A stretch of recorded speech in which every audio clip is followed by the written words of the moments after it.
Governor గారు joint సెషన్లో ప్రసంగించడం జరిగింది. గవర్నర్ గారి ప్రసంగంలో కొత్తదనం ఏమీ కనిపించలేదు. నూతనంగా ఏర్పడిన ప్రభుత్వము రాబోయే రోజులలో రాష్ట్ర అభివృద్ధికి సంబంధించి, ప్రజల సమస్యల పరిష్కారానికి సంబంధించి ఏ రకమైన మార్గం ఎంచుకుంటున్నది, ఏ రకమైన ప్రణాళికలు రూపొందించుకున్నది అనే విషయంలో ఏమాత్రం కూడా స్పష్టతనివ్వలేదు.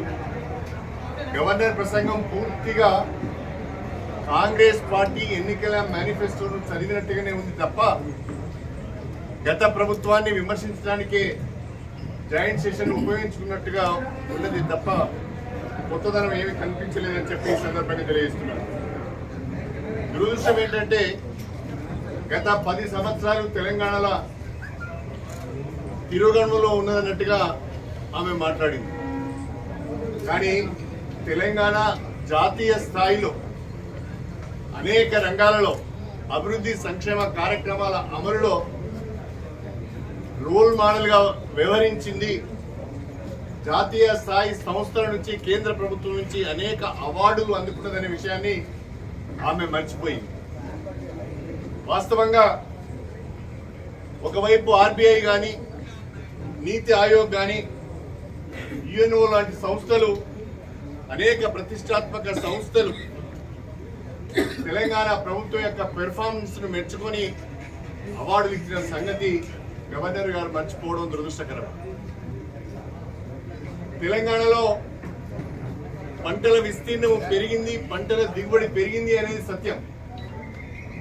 హర్యానా, పంజాబ్ రాష్ట్రాలను తలదన్ని వరి ధాన్యం దిగుబడిలో తెలంగాణ మొదటి స్థానం సంపాదించింది. సంవత్సరానికి 3 కోట్ల టన్నుల వరి ధాన్యం దిగుబడి అవ్వడము ఇది సత్యము, ఇది ఒక రికార్డు. 24 గంటల కరెంటు అన్ని రకాల వినియోగదారులు 24 గంటల కరెంటు తెలంగాణలో అందిస్తున్న మాట వాస్తవం.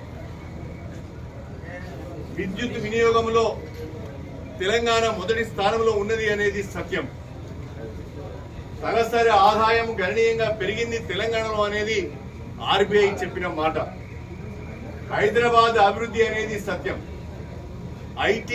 ఐటీ ఉత్పత్తుల ఎగుమతిలో కూడా హైదరాబాదు ఒక బ్రహ్మాండమైన అభివృద్ధిని సాధించింది అనేది సత్యం.